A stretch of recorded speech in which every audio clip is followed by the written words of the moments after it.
السلام عليكم، اللهم صل وسلم وبارك على سيدنا محمد وعلى اله وصحبه اجمعين. ازيكم يا حبايب قلبي؟ عاملين ايه؟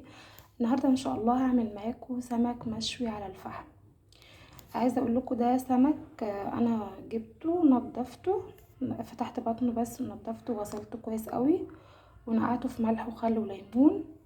وهنا بقى الدقه عباره عن كزبره ناشفه وفلفل وطماطم وتوم وشطه وخل وليمون وملح وكده. يعني دي طبعا كلنا عارفين الدقه بتتعمل ازاي.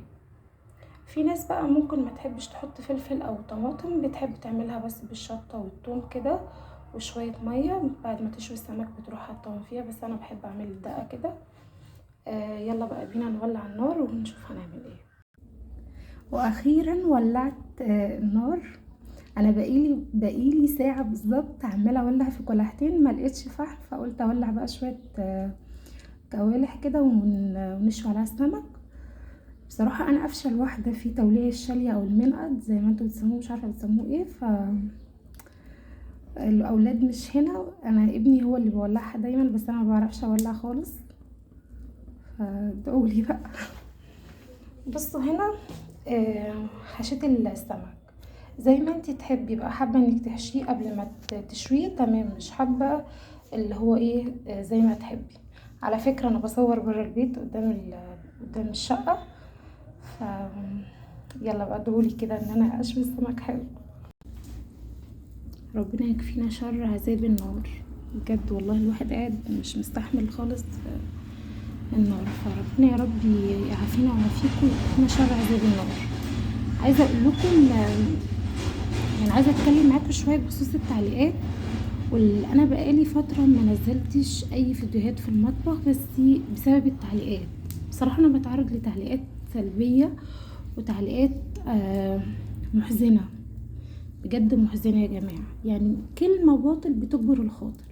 لو مش عجبك مثلا فيديو انا عملته في اكل عملتها ومش عجبتك، بلاش تقوليلي اني يعني بلاش تقولي كلام محزن. مش عاجبك ما تعلقيش، ما تكتبيش تعليق، ما تقوليش حتى. لكن زي ما بقولك كده، لو حتى انت شفتي ان انا عملت حاجه وحشه ومش عجبتك وممكن تقولي كلمه حلوه تكبر خاطري، ليه تقولي لي كلام مؤذي؟ انا بسميه كلام مؤذي محزن جدا.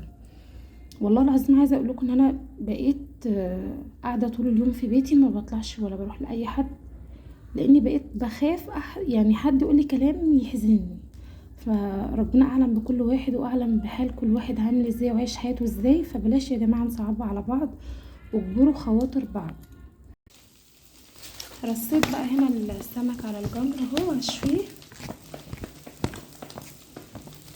عايزه اقول لكم الريحه بتاعته تحفه.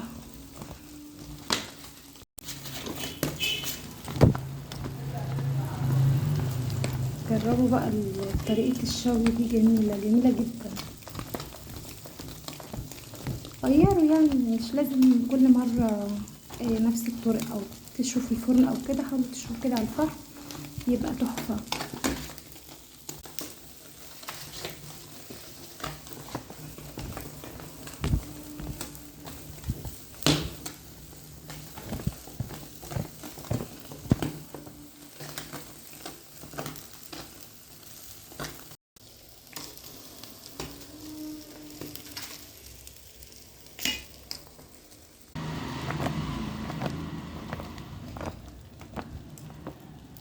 دي بقى تاني رصه كده على النار الهاديه خالص.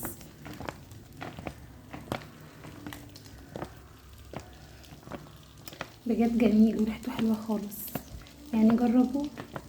بصوا بقى الطريقه دي مش عايزه غير عيش فلاحي وشويه سلطه كده جنبهم وبس. بس انا عامله رز بقى للولاد، بس انا وحماتي هنسخن عيش وناكل بالعيش.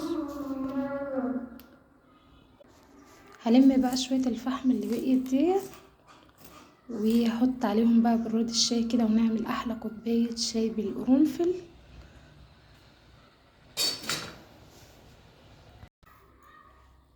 صباح حطيت البراد عشان نعمل كوبايه شاي بالقرنفل كده، تكون تحفه بقى نشربها بعد السمك دوت ان شاء الله. ايه رأيكم بقى؟ شوية سمك مشوين على الفحم تحفة، يستاهلوا بقكم، مع طبعا العيش اللي هو اللي سخنته كمان على الفحم، كله على الفحم. ايه رأيكم؟ صحتين وعافية لكل اللي هياكل منه ان شاء الله.